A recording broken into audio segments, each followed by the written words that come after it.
Hello everybody! Welcome to my channel! May nagbigay sa amin ng tikoy, si Ai, pero yun ay lulutuin pa. Ngayon sabi ni Ai, lagyan daw ng itlog. Pwede ding hindi. Ngayon, choices namin na hindi na lang, kay iulam pa yung itlog bukas eh. Ngayon, pag prito ni Trill, naging crispy tikoy, pero masarap siya.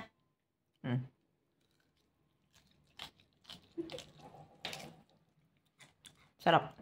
Gusto ko kasi hindi ganun katamis.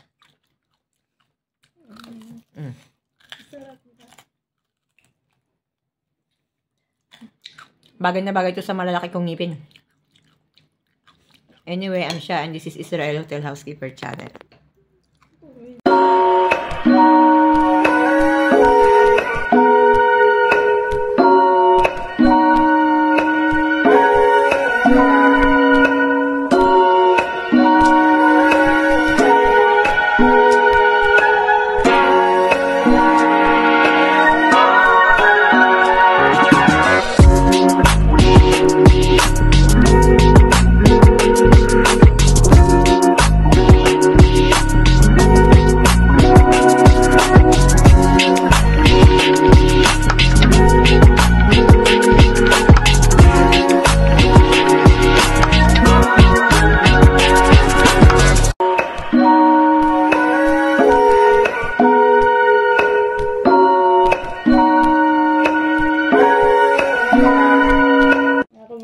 Napakasarap po ng tikoy.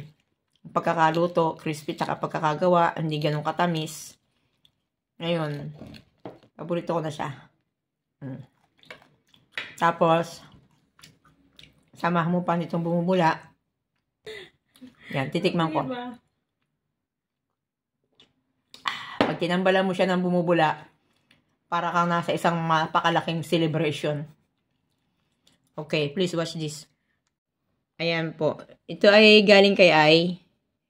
Shoutout to Ai. Salamat sa tikoy. Tapos, ang nagprito nito si Trill. Ang kinalabasan nito ay crispy tikoy. Ayun o. Pero masarap siya. Hindi siya ganun katamis. Dapat na maitlog. Pero pwede na yan. Sarap. O, diba? Social. Bye-bye.